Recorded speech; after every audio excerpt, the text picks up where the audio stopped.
Que faites-vous lorsque votre ordinateur tombe en panne? Je me débrouille pour le réparer moi-même parce que je suis technicien micro. Soit je vais chez un ami pas trop loin ou alors dans un cybercafé. Combien de temps estimez-vous que dure votre matériel informatique? Je dirais de 2-3 ans à peu près. C'est vrai qu'au bout de 2 ans, il commence à faiblir, à ramer. Pour un ordinateur portable, c'est 3 ans ou 4 ans, plus ou moins, donc c'est un peu moins. Pensez-vous que les industriels limitent la vie de vos produits? Je ne pense pas que ce soit les industriels qui limitent, c'est le consommateur qui veut toujours le dernier sorti avec plus de mémoire, avec plus de ci, avec plus de fonctionnalités. Je ne pense pas que ça vienne des industriels, ça vient plus d'un comportement des consommateurs. Maintenant, ils font des matériels tellement électroniques et très sophistiqués et très très fins. Automatiquement, ça dure 2 ans maximum, vous êtes obligé de le rechanger. J'ai l'impression qu'il y a peut-être une politique qui est liée à l'obsolescence du matériel.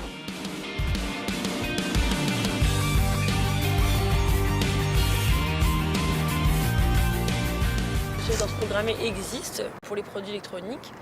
Elle existe comme un fait, c'est une expérience que chacun a fait. On peut se rendre compte que les appareils rapidement ne fonctionnent plus. C'est quelque chose qui est mis en place systématiquement et donc elle a une existence réelle et voulue.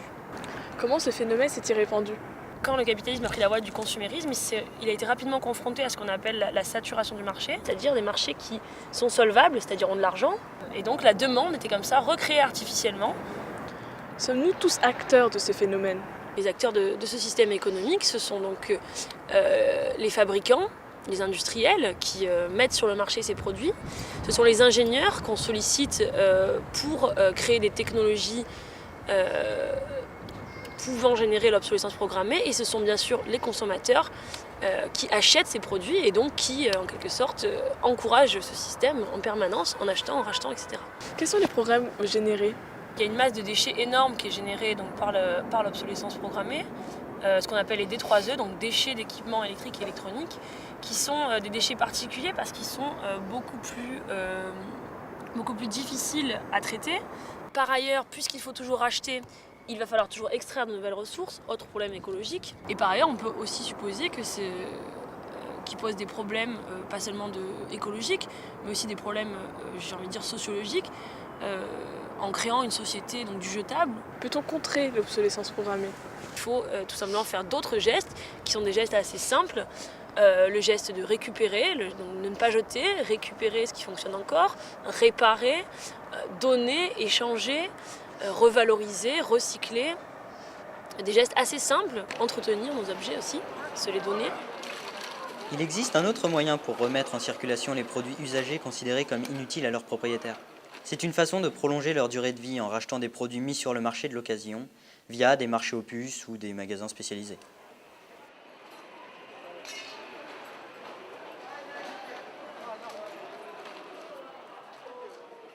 L'association Améliore, c'est une association qui a pour but de défendre et d'aider les bifins, c'est-à-dire les chiffonniers, les personnes qui récupèrent des objets de toutes sortes pour les revendre en général à très bas prix.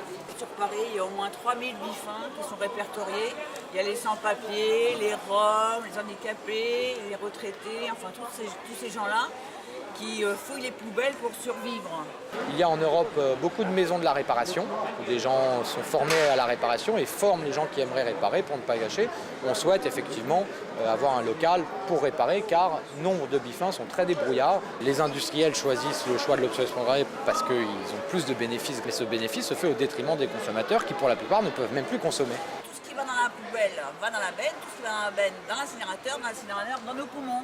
Les bénéfices de l'abandon de l'obsolescence programmée, ils seraient nombreux. C'est évidemment commencer à essayer de résoudre la crise écologique qu'on traverse. Ça permettrait éventuellement de ne pas léguer aux générations futures ou à nos enfants un monde semblable à une poubelle. Les enfants peuvent hériter de ces bénéfices. L'apprentissage de la valeur des objets peut sembler essentiel dans notre monde matérialiste. Cela peut passer par le bricolage et l'écologie, dès leur plus jeune âge, pour bouger les mentalités. On veut veut des tours d'avion, des Airbus, du diesel, des mandarines, toutes les saisons, des grands voyages dans le ciel, du high-tech à la maison, de la nouvelle technologie. On veut pouvoir dire pardon et soulager son esprit. On veut de la viande d'Argentine, de la biloche à tous les repas, de la world food dans la cuisine. On veut du sucre, on veut du gras, on veut moins cher, on veut meilleur.